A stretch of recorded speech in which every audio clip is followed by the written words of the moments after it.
I never thought I'd be the guy writing one of these stories, but here I am. My name's Mike, and I was married to Lisa for 5 years. We met in college, and for the most part, I thought things were good. She was the kind of woman who could be bitchy, yeah, but she was also smart, beautiful, and confident. At least that's what I kept telling myself. We had a pretty average life, boring, honestly, but I loved her. Or at least I thought I did. Everything started going downhill a few months ago, though. Little things. She'd come home late from work more often, and her phone became this fortress I couldn't get into. She was secretive about her messages, always brushing me off if I asked about her phone or her whereabouts.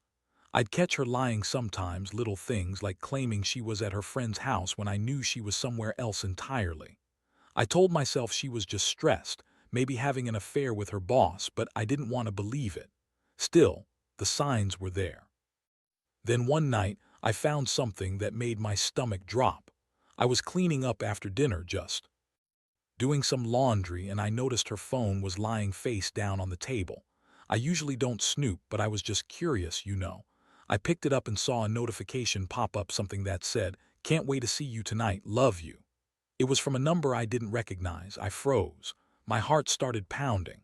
Who the hell was she texting like that? And more importantly, what were they talking about? I looked closer and realized it wasn't just one message. There were dozens of texts, all late at night, all filled with stuff that made my skin crawl. Flirty comments, suggestive emojis, promises of secrecy. The tone was intimate, way too intimate for a friend or a colleague. I felt sick. I couldn't believe my wife, the woman I'd trusted, was hiding something so huge from me. The worst part, I knew the number wasn't just some random guy. I looked it up, and sure enough, it was her cousin, Jake. Yeah, her cousin. How messed up is that? She was cheating on me with her own family member. I didn't want to believe it at first.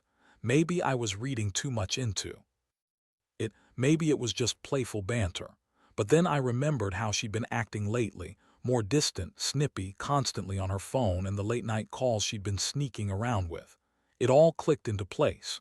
The beach house trips she'd been taking with her friends, the secret messages she'd been deleting right in front of me. I felt like I'd been punched in the gut. That beach house was supposed to be our getaway, a place we'd go to relax, maybe reconnect. Instead, she was using it as a rendezvous point with Jake behind my back. I didn't sleep that night. I stayed up, going over everything in my head, trying to find some reason, some excuse she'd give to explain away her lies, but I already knew the truth. She'd been cheating, and with her own cousin, no less. How sick is that? I decided I had to confront her. I couldn't keep pretending I didn't know, but I had no idea how she'd react. Would she deny it, lie her way out of it, or admit everything and make me feel even worse? My mind was racing, and I was scared of what might happen next, because deep down I knew my life as I knew it was over. The next morning I woke up feeling like I'd been hit by a truck. My stomach was in knots, and my mind kept circling back to that damn phone. I couldn't keep this to myself anymore. I had to confront her, face her, and see what kind of lie she'd come up with. I knew in my gut that I couldn't live with this secret, not anymore. Lisa was still asleep when I got out of bed. She looked peaceful, which made me want to scream. I knew better than to give her the chance to spin her lies, so I sat down on the edge of the bed, took a deep breath, and decided I'd do it straight up. No messing around, no beating around the bush. I told her I needed to talk.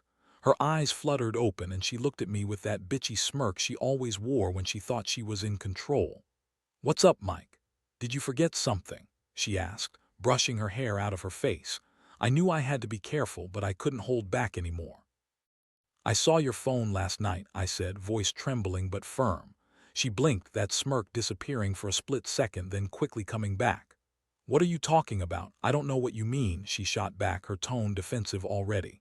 "Don't play stupid," I said. "I saw your messages, from Jake. The ones where you're talking about sneaking off to the beach house, late-night calls, the love you're sharing. How could you do this? How could you cheat on me with your own cousin?" Her face twisted into a sneer. "Oh, please, you're overreacting as usual. Those messages are innocent, just some jokes, some flirty talk. Jake and I are just friends, and I don't owe you an explanation for every damn thing I do." I was furious, but I kept my voice steady. "Innocent? You call that innocent? It's not just the messages. It's the way you've been acting, secretive, distant, downright bitchy when I ask questions. And the beach house. It was supposed to be our escape, our place to relax, and you're using it to screw around with your cousin. That's beyond betrayal." She rolled her eyes and sat up, crossing her arms. "Look, Mike, I don't know what you're making such a big deal out of. Maybe I was just talking to Jake, venting a little. People talk, right? I didn't think it was any of your business. You're always so paranoid. Honestly, I don't owe you an explanation for my friendship with my family. You're just jealous because I'm more successful, more confident." That was the moment I lost it. I couldn't listen to her anymore. The lies, the excuses, the bullshit. I told her she was a liar, a cheat, and I couldn't stand the sight of her. I told her I'd had enough, that I was done. I was done with her lies, her sneaky calls, her betrayal. I told her I was going to see the truth for myself and that I wasn't going to stay around to be humiliated anymore. That started a fight I won't forget anytime soon. She screamed, called me a possessive psycho, told me I was overreacting, that I was insecure. But deep down, I knew I wasn't the crazy one. I knew the truth. Her words, her attitude, everything pointed to the fact that my wife had been cheating on me with her own cousin, and she didn't care how much it hurt. Now I was left with a choice. Do I confront her again, or do I walk away and never look back? The betrayal cut deeper than I ever thought possible, and I was starting to realize that my entire sense of trust had been shattered. I felt like I was drowning in a sea of lies, and I didn't know how I was going to come up for air. After that morning blow-up, I knew I couldn't just sweep this under the rug. I had to see for myself if the messages and the signals I'd been getting were real. The idea that she'd cheat on me with Jake, her own family, was something I couldn't accept. It felt like my world was crashing down around me. I had to get proof, something concrete, before I made any moves. I waited until she went to work, which honestly wasn't that hard. She's always been unpredictable about her schedule, but she's also pretty careless about hiding her phone when she's busy. I knew I couldn't just snoop through her stuff whenever I wanted, but I also knew her routines. I waited until she left, then quietly grabbed her phone from the kitchen counter where she'd left it charging. I didn't even bother to unlock it. I had already seen enough to know what I was looking for. I went straight to her messaging app. There I found it, dozens of texts, photos, and even voice notes. It was all there. The late-night calls, the flirtatious messages, the can't wait to see you texts. I felt sick just scrolling through it. My stomach was twisting, but I forced myself to stay focused. I needed to know everything. One message chain in particular caught my eye. It was from last week, just days before I was going to pop the question. She was talking to Jake about their plans at the beach house. She said she was so excited and that she couldn't wait to finally be with him. There was a picture attached her in a bikini and a quick shot of Jake's face, smirking. The message read, "This will be our secret, babe. No one has to know." That broke something inside me. Because right then, I realized she didn't just cheat on me. She was lying to my face. About everything. All those times she told me she loved me, that she was just busy at work, that she was tired. She was sneaking around with her cousin, and I never saw it coming. I kept digging, scrolling through more messages. There were late-night calls, voice notes of her whispering sweet nothings, talking about how she wanted to escape with Jake, how she hated her life with me sometimes because I was so boring. I felt like I'd been punched again and again. The worst part was knowing she'd been planning this, actively hiding it from me, while I was planning to propose to her. I was furious, but mostly I felt betrayed. All the trust I had built up over years, shattered in just a few texts and calls. I couldn't believe she'd been lying to my face, smiling and acting like everything was normal, while she was secretly screwing her cousin behind my back. I wondered how many other lies were hiding just beneath the surface, how many more secrets she was keeping. I knew I couldn't confront her just yet. I needed to think. I needed to process what I'd seen. But the one thing I knew for sure was that I'd caught her in her lies, and this time there was no denying it. That realization hit me hard. I was no longer just hurt, I was angry, deadly angry. Betrayal like this changes a man. I could feel it boiling inside me, a mixture of heartbreak, rage, and disbelief. My world was coming apart, and I was standing right in the middle of the wreckage. That evening, after I had some time to breathe and think, I knew I couldn't keep this bottled up. I had to face her again, but this time I was prepared. I sat in the living room, her phone still in my hand, and waited for her to come home. I was calm on the outside, but inside I was a storm of emotions, betrayal, sadness, and an almost uncontrollable rage. When Lisa finally walked through the door, she looked annoyed, like I was the one bothering her. She tossed her bag onto the couch and headed straight for the kitchen. I took a deep breath and then I called her name. She turned around, raising an eyebrow, clearly expecting some sort of apology or maybe an excuse. I found your phone, I said, voice controlled but firm. Her eyes widened for a second, then she quickly composed herself. What are you talking about? I don't know what you mean. Oh, come on, I shot back. I've seen the messages, Lisa, the ones between you and Jake, the plans for the beach house, the late-night calls, the secret love you've been hiding. How long has this been going on? She scoffed, rolling her eyes. Mike, you're overreacting. You always make a big deal out of nothing. Those messages are innocent. You're just jealous because you're insecure and boring. I lost my patience. Innocent? You think that's innocent? You're cheating on me with your own cousin and you think I'm just jealous. Do you even hear yourself? You've been lying, sneaking around, lying to my face, and for what? A quick fuck at the beach house behind my back. She crossed her arms, her face twisting into a bitchy sneer. You don't know what you're talking about, Mike. I don't owe you explanations for my friendship with my family. And honestly, I don't need your approval for who I talk to. Maybe if you were so insecure, you'd see that I'm still the same person you married. That was the moment I snapped. I told her I was done. Done with her lies, her manipulations, her fake smile. I told her I wasn't going to stay and be humiliated anymore. I was going to find out the truth, no matter how ugly it was. And if that meant confronting her cousin or digging deeper, so be it. Her eyes widened again, like she couldn't believe what she was hearing. She started yelling, calling me possessive, paranoid, and insecure. She accused me of being jealous of her family, jealous of her success, jealous of her life. But I knew it was all just bullshit. Her words didn't matter anymore. The truth was out, and it was worse than I ever imagined. I told her I was leaving for a while, maybe forever. I needed space to think, to process everything. I grabbed my keys, looked her straight in the eyes, and told her she was a liar, a cheat, and a selfish woman who didn't care about what she'd done to me. I didn't cry, I didn't beg. I just walked out the door, leaving her standing there, furious and defeated. That night I didn't sleep. I kept replaying everything, her lies, her sneaky calls, the intimacy she shared with her cousin.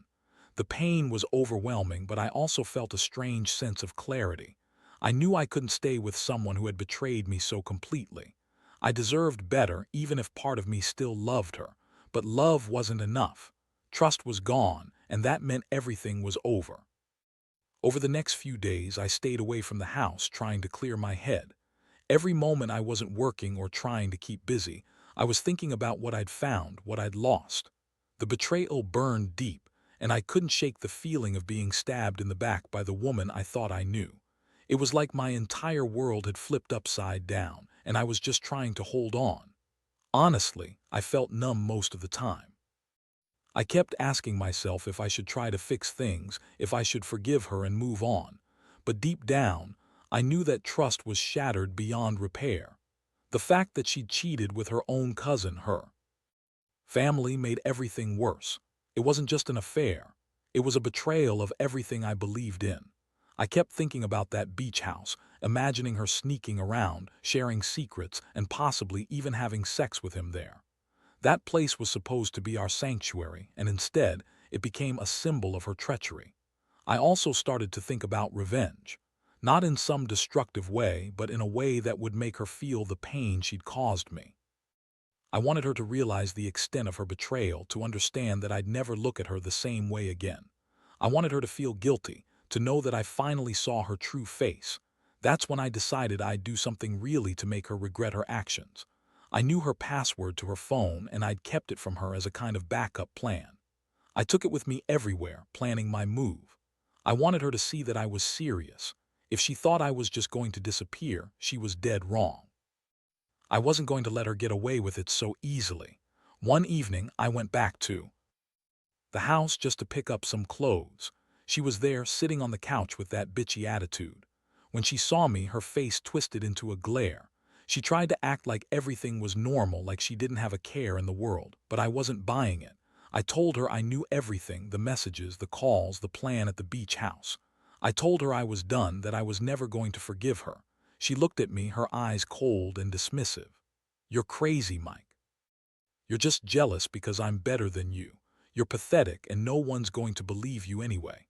That was her biggest lie. She thought she could just brush it off, pretend she hadn't done anything wrong. But I knew the truth now, and I wasn't going to let her lie her way out of it anymore. I handed her her phone and I told her I had gone through everything. I said I was going to take some time to think, to figure out what I wanted. I told her I wasn't coming back anytime soon. Her face turned red and she started crying, fake tears, of course. She tried to manipulate me to make me feel guilty, but I wasn't buying it. I'd seen enough. That night I stayed in a hotel. I needed space to think, to plan my next move. I knew I had to do something to make her realize she'd lost everything, her marriage, her integrity, maybe even her family's respect. I didn't want to hurt her, but she had already done that to me. Now I just wanted her to feel some of that pain, some of that betrayal she'd given me. The whole thing has changed me. I don't trust anyone now, not even myself. I keep asking if I should try to fix this, but deep down I know it's over. She's not the woman I married. She's just a woman who's been lying, cheating, and betraying her own family for years.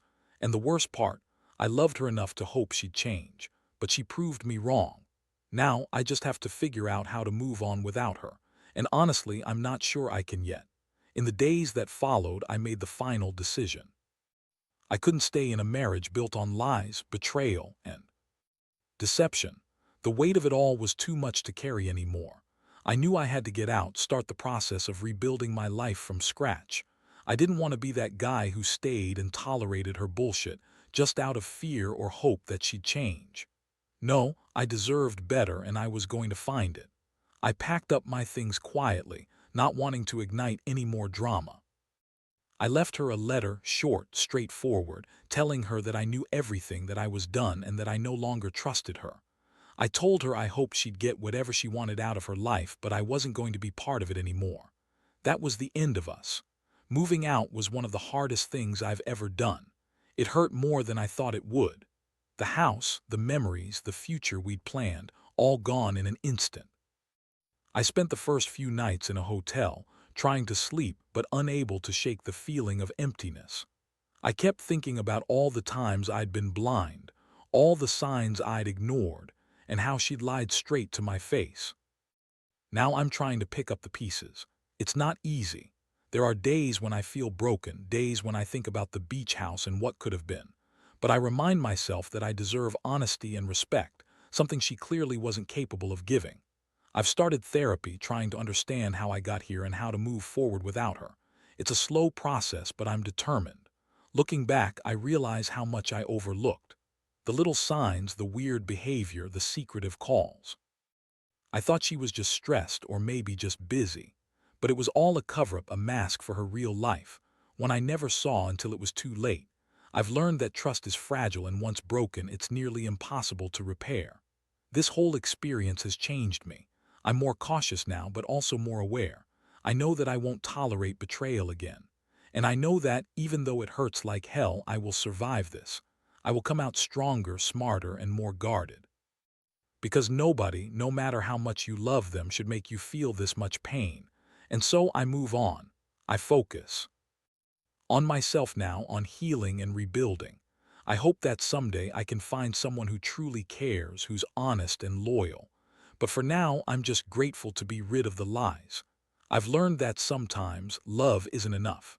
Sometimes you have to walk away and start over. And that's exactly what I plan to do.